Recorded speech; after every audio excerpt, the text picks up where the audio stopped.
শুরুর দিকের একটা ভিডিওতে আমরা নাম্বারস শিখছি, জেনারেল 1 2 থেকে 20 50 100 পর্যন্ত।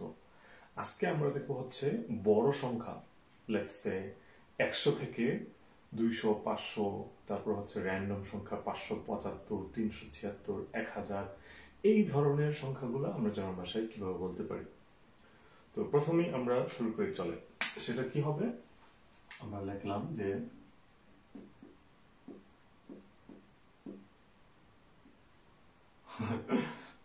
Zahlen ab 100, ফর এক্সাম্পল এটাকে আমরা টাইটেল দিলাম Zahlen আমি যদি এখানে বলি Zahlen নাম্বারস, আপ from 100 মানে 100। সো আমরা চলেন তাহলে এখন শুরু করি। আমি যদি বলতে চাই এখন যে 111 সেটা জার্মান ভাষায় কি হবে? 111 eins eins eins। এটাকে জার্মান ভাষায় বলতে হবে, লজিকটা এরকমই, ঠিক আমরা বাংলায় যেরকম বলি, প্রথমে বড় রেঞ্জটা আগে আসবে, তারপরে ছোট রেঞ্জটা মানে 100 এর কথাটা আগে আসবে, তারপরে 11টা আসবে। ইংলিশে যেটা হয় সেটা হয় ইংলিশও একই রকম 111, ঠিক আছে। বাংলায় উল্টা 111, বাংলায় ঠিক সেম। সো আমাকে কারেকশন করতে হবে। তো জার্মান ভাষা একই জিনিস, আমাকে বলতে হবে যে এখানে যেহেতু 1 আছে, সো 100 একের জন্য und 11, ঠিক আছে। সো 111, সো এখানে und আমার সচরাচর বলার দরকার নাই, কিন্তু আমি যদি পুরোটাকে একসাথে করে বলি তাহলে আমি বলবো 111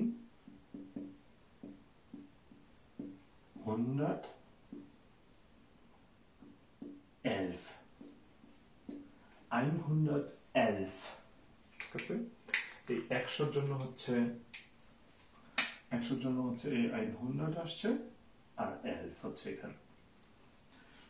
এইভাবে আমরা ভেঙে করব। এখন যদি আমি বলি আরেকটা সংখ্যা বলতে চাই র্যান্ডমলি, যে 1315, সেটা কি হবে?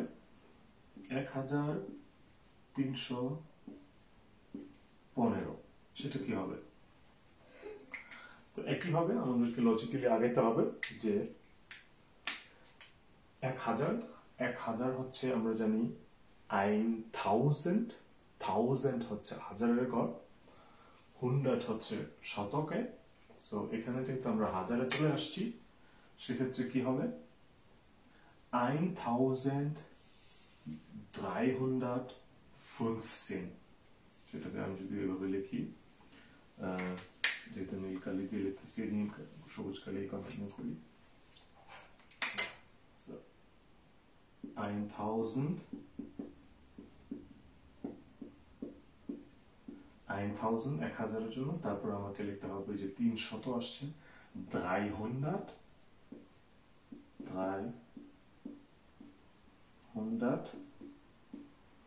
ব্ল্যাকবোর্ডে কাজ হচ্ছে না, গুড।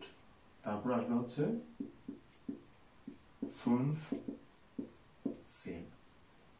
এরকম বড় হইতে থাকবে সংখ্যাগুলো। সো প্রথমেই 1000, তারপর 300,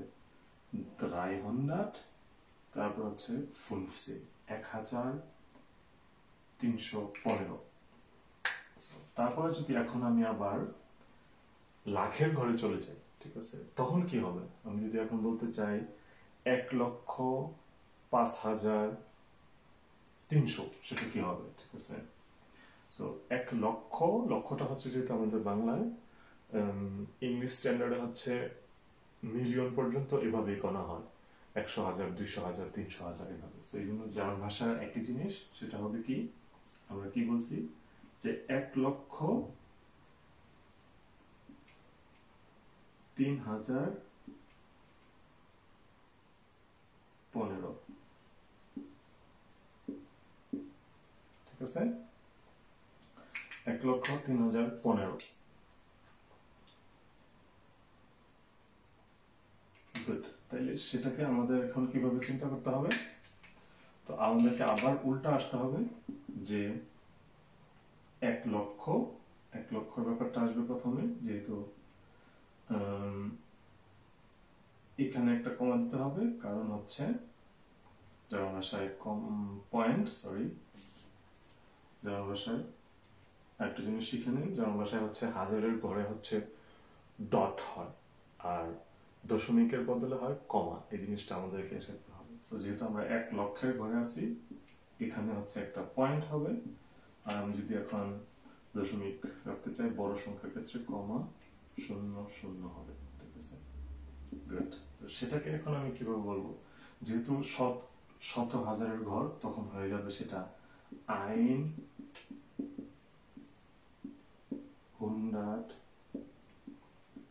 100,000, মানে 100,000, তারপরে হচ্ছে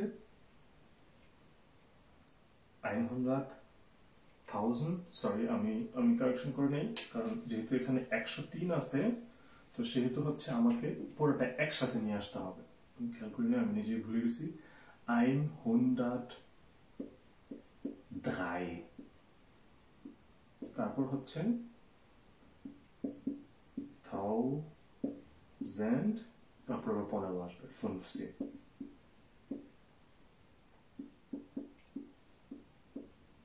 সো এইভাবে হচ্ছে আমরা নাম্বারসের ক্যাটাগরিটা কাজ করব। সো তার মানে বুঝতে পারতেছেন যে 103,000, তারপরে হচ্ছে 15, এটা চলে আসছে। তো এইভাবে আমরা হচ্ছে কন্টিনিউ করতে পারি।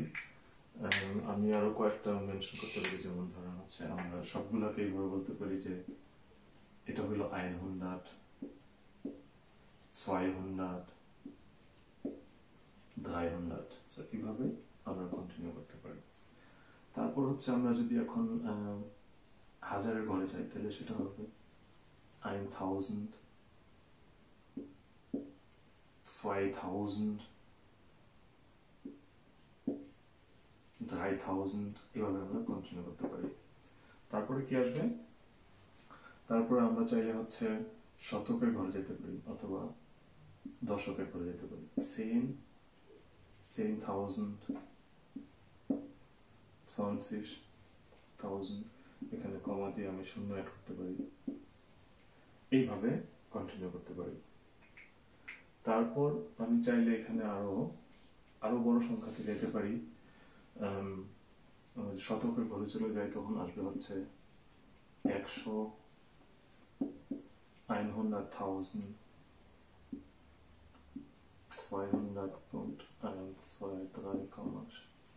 200,000, এভাবে। তারপরে হচ্ছে আমি যদি দশক সহস্র ঘরে চলে যাই, তখন হচ্ছে 1 মিলিয়ন চলে আসবে। 1 মিলিয়ন হচ্ছে, এটা হচ্ছে 1 মিলিয়ন। 1 মিলিয়ন হচ্ছে জার্মান ভাষায় ব্র্যাকেটে আমি যদি বলে দিই 1 মিলিয়ন। সো এইভাবে হচ্ছে আমরা র্যান্ডম সংখ্যা শিখবো। সংখ্যাগুলো প্র্যাকটিস করবেন, নিজে নিজে ট্রাই আউট করবেন কোনো একটা র্যান্ডম সংখ্যা নিয়ে, সেটা হচ্ছে এইভাবে আউট করে নেবেন। প্র্যাকটিস করবেন, ভিডিওটা বারবার দেখবেন। চাইলে এই ধরনের র্যান্ডম সংখ্যা মাঝখানে এই ধরনের র্যান্ডম সংখ্যা প্র্যাকটিস করতে পারেন। যেমন এখন আমাদের সাল কত চলতেছে, সেটা সংখ্যায় কি হবে?